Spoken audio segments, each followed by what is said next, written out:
शक्टार मंत्री को इस आरोप में गिरफ्तार कर लिया गया कि वह राज्यद्रोह कर रहा था। सेना इकट्ठी की है इसने और अपने बेटे को राजा बनाना चाहता है। धनानंद राजा का राज उलटना चाहता है। इस आरोप में उसे गिरफ्तार किया गया, जेल में भेज दिया। अब आगे तो फिर क्या न्याय होगा पता चलेगा। परिवार नजरबंद और कर्फ्यू सब जगह लगा दिया गया। सब लोग बड़े घबराए हुए थे, क्या होगा। और ये मंत्री को गिरफ्तार कर लिया, क्या बात हो गई ऐसी। बंधुओं, शक्टार जेल में सींगचों में था। कर्म की बात है।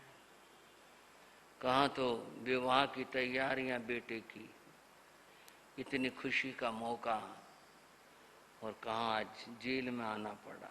कर्म की बात है। नमोकार का सुमरण करता है, सोचता है इस कलंक से तो मर जाना बेहतर है। सब बातें धर्मशास्त्र से नहीं, कुछ बातें राजनीति और दुनिया से भी सोची जाती हैं। वो दुनिया से सोच रहा था। लोग हमारे कुल खानदान के लिए कहेंगे मैं इतना लालची निकला कि एक राज के लिए मैंने धोखा किया। क्योंकि इस विद्रोह का जो अंत है वो मृत्यु दंड है। मैं जानता था इस बात को। राजाओं का जमाना था। अगर ऐसे मृत्यु मिली और परिवार पर ये लांछन रह गया कि मैंने ऐसा काम किया, हमारे बड़ों का यश जिन्होंने आज तक इतना काम किया धूमिल हो जाएगा। क्या किया जाए। उस रात में, उस अंधेरे में, द्वार पर खड़े हुए इस व्यक्ति ने जो भाला लिए हुए खड़ा था, कहा कोई मिलने आया है।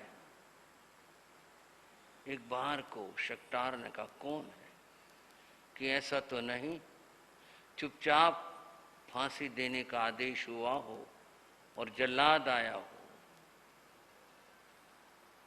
पांव से चलने की खट खट की आवाज आई और जेल के सींगचों के बाहर खड़ा हो गया। पिताजी, बेटा, वह श्रीयक था। इस रात के अंधेरे में कैसे आए। पिताजी, जो हुआ बहुत बुरा हुआ। मैं आया हूं, आने का आदेश नहीं था, किसी तरह से आया हूं। मैं ये पूछना चाहता हूं आपका आदेश क्या है। या तो कल मैं विद्रोह करके और मैं ईंट से ईंट बजा दूं, जीना मरना तो यूं ही रहता है, कोई बात नहीं। आप जेल में हो और मैं बाहर। जो भी हमारे वफादार लोग हैं मंत्री परिवार के, सेना में और पुलिस में, मैं आह्वान करूं और हम सब इस बदलाव के लिए खड़े हो जाएं। राजा ने जो किया वो बिल्कुल गलत किया। बेटा सुनो, सब जगह बल काम नहीं देता, सब जगहों पर क्रोध काम नहीं देता। तो पिताजी इसीलिए आया हूं, क्या करना चाहिए। मैंने तो सोच लिया। तो आप बताओ क्या सोचा। वचन दो, जो मैं कहूं वो करोगे, तब तो मैं कहूं, नहीं तो बेटा मिल लिए तुम आखिरी बात। बस जैसा पिता कहता सदा जीते रहो, जाओ चले जाओ। नहीं पिताजी, मैं पूछने आया हूं, बात बताओ क्या करना है। बेटा तुम्हारे लिए सुनना मुश्किल होगा, मैं सुनूंगा, बात बताओ। बोले तुम्हें पता है कि राज के जो ये राजा मंत्री ऐसे लोग होते हैं, ये अपने हाथ की उंगली में एक ऐसी अंगूठी भी पहनते हैं जिसके अंदर विषैला हीरा जड़ा होता है, वो मेरे पास भी है। राजा मुझे फांसी दे, कत्ल करवाए, कुछ करे, उससे अच्छा है को मौत मारे, मैं खुद से मर जाऊं। रो पड़ा। पिताजी क्या कह रहे? नहीं बेटे, बात सुनो, ये रोने का वक्त नहीं है, बात को समझना। तुम्हारी समझ नहीं आए, चले जाओ। आप सचमुच में ऐसा कर दोगे? हाँ बेटा, समय है, ये मेरा समय आ गया है। मैं उस दुर्मौत से इस मौत मरना अच्छा समझता हूं। ये ऐसा ही होता राज का मामला। शत्रु का हाथ पड़ जाए वो भी ऐसा ही करते हैं, अपनों से खिलाफत हो जाए तो भी ऐसा होता है। तो उस दुर्मौत से मरना तो ये ठीक है। इससे क्या होगा? होगा वो मैं तुम्हें बता रहा हूं। कल मुझे राज दरबार में पेश किया जाएगा और मैं व्यवहार के नाते महाराज धनानंद को नमस्कार करूंगा। जैसे मैं नमस्कार करूंगा, मैं उस पल इस हीरे को चूस लूंगा। ये इतना विषैला है, उसी पल मेरी मृत्यु हो जाएगी, मैं गिर पड़ूंगा और तुम वहां उपस्थित रहोगे, तुम्हारे पास तलवार होगी। मैं मर चुका हूंगा, मैं जमीन पर गिर चुका हूंगा, तुम अपनी तलवार से मेरी गर्दन काट देना। मृतक की बोले कोई पाप नहीं होगा, मंत्री कह रहा बेटे को, और तुम तलवार ऊंची करके कहना जो राजा के खिलाफ चलेगा उसके लिए तलवार हमेशा प्यासी रहेगी, बस ये कह देना। ऐसा पाप बेटे समझो, मैं मर चुका हूंगा। आपको शायद पता हो न हो, शंकराचार्य जो इतने बड़े ज्ञानी महात्मा विद्वान हुए सनातन धर्म के, जब ये सन्यासी बनने लगे तो इनकी मां ने कहा बेटा तू मेरा एक ही बेटा था, तू जा रहा है, मैं एक बात चाहती हूं, मेरा संस्कार तो अपने हाथ से करना। और ये बात बस हाँ भर दी गई, बिना सोचे कह लो, भावुकता में कह लो। बोले ठीक है आ जाऊंगा मैं, सन्यास में तो क्या बात है, अपने माँ के संस्कार में आ जाऊं बस। और मां मर गई पीछे से। शंकराचार्य को पता चला, इनके धर्म प्रचार से बहुत दुनिया खिलाफ भी थी, गांव में भी लोग खिलाफ थे इनके। कोई उस बुढ़िया के शव को उठवाने नहीं आया। सुन रहे हो, ऐसे ऐसे राग द्वेष हैं दुनिया के अंदर। बताओ उस शव का क्या कसूर था? कोई आया नहीं। शंकराचार्य पहुंचे, वो अकेले उस शव को शमशान में ले जा नहीं सकते थे। एक छतरी से जाकर तलवार मांग कर लाए और अपने मां के 2-3 टुकड़े किए और तब उठाकर शमशान ले गए और उनका संस्कार किया। सुन के भी अच्छा नहीं लगा होगा, लेकिन ऐसा लिखा हुआ है। शंकराचार्य खुद कहते मृतक के भाग थे कि मां की हत्या थोड़ी थी, ये तो बता क्या किया जाए उस स्थिति के अंदर, संस्कार करना था। पिता ने कहा ये तो मैंने अलग से बात सुना दी, मृतक के साथ तुम ऐसा करोगे, इसका फल पता क्या होगा बेटा? क्या होगा? बोले इसका फल ये होगा, हमारा सारा परिवार सुरक्षित हो जाएगा। सब ये कहेंगे अरे ये इतने वफादार हैं, और हमने क्या सोच लिया। बेटा तेरा जो पद है वो ये न रहकर मंत्री तो नियुक्त हो जाएगा तेरी वफादारी को देख करके। मैंने तो मरना है, मैं उनके हाथों से मरूं या अपना जहर पी के मरूं, तूने इतना काम करना, ये काम कर देना। और तेरी बहनें, तेरी माँ, सब सुरक्षित रह जाएंगे।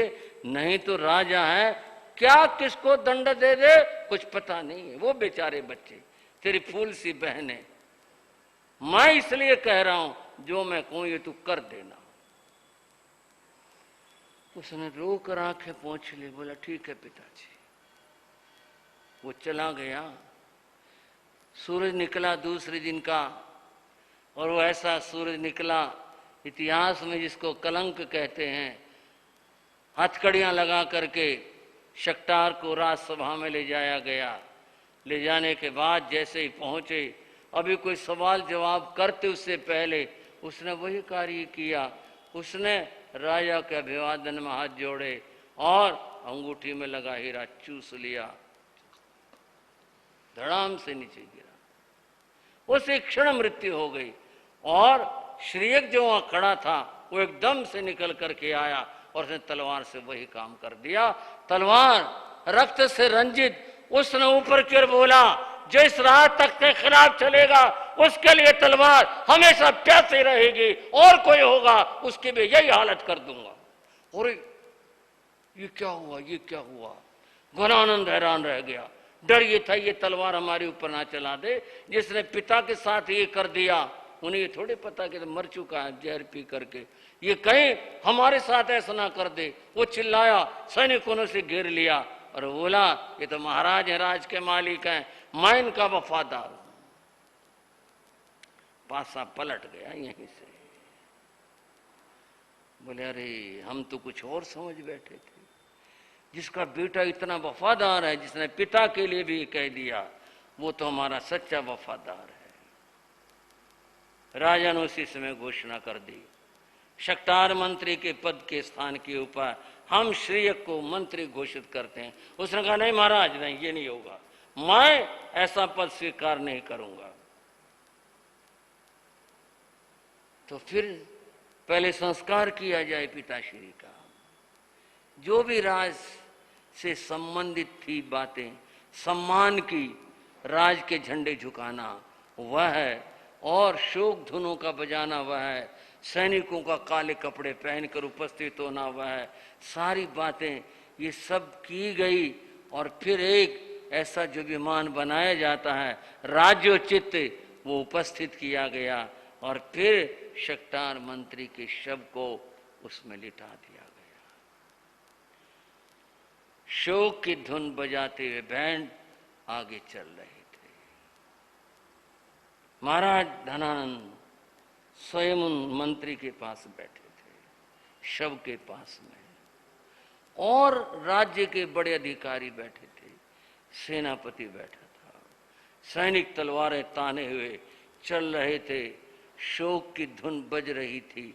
और फिर जनता अपने प्रिय मंत्री की ये बात सुनकर, बहुत लोग रोष में थे विद्रोह के, लेकिन समझ नहीं आता, जब बेटे ने ये काम कर दिया हम मरे किसके लिए, क्या करें? हमें कोई निर्देश तो दे कि ये करना है, हम वही करें। हमारा प्रिय मंत्री, उसके साथ ही बेटे ने उसे मार दिया। ये दूसरी बात शुरू हो गई। बंधुओं, यूं वो जनाजा जा रहा था।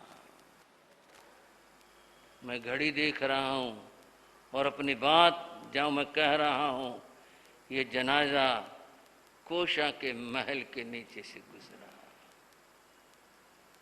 आवाजें लग रही थी, शक्टार अमर रहे, शक्टार अमर रहे, शक्टार महामंत्री अमर रहे, अमर रहे, अमर रहे। ये आवाज पहुंची कोशा के महलों में, और उस समय स्थूलभद्र बैठे हुए थे। शक्टार मंत्री अमर रहे, मेरे पिताजी, ये कैसे नारे लग रहे हैं? वो उठा, उसने खिड़की खोली, बाहर झांका और वो चिल्ला, कोशा कोशा। बोले हाँ क्या बात है? मेरे पिताजी।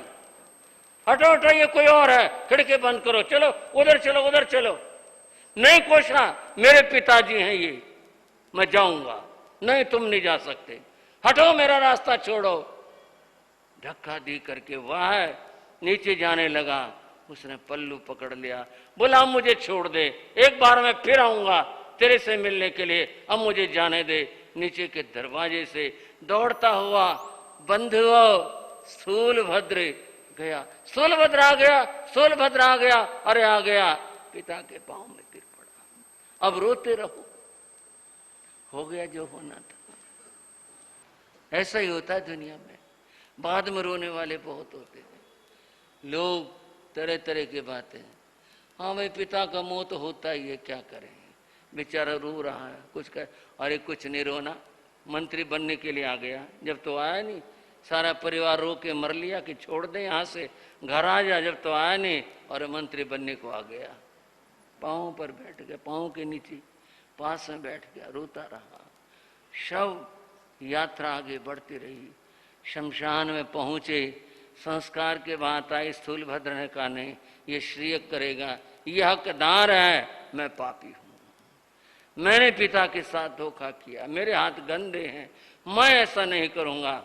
राजा ने कहा नहीं स्थूलभद्र, ये वो मौका नहीं, घर में बातें करना, ये अब रस्म पूरी करो।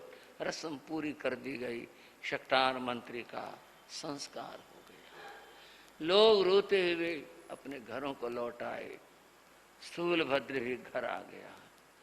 आज सब उसे पराई निगाह से देख रहे थे, आया नहीं, पिताजी रो मरे, कितना बुलाया, ये आया नहीं।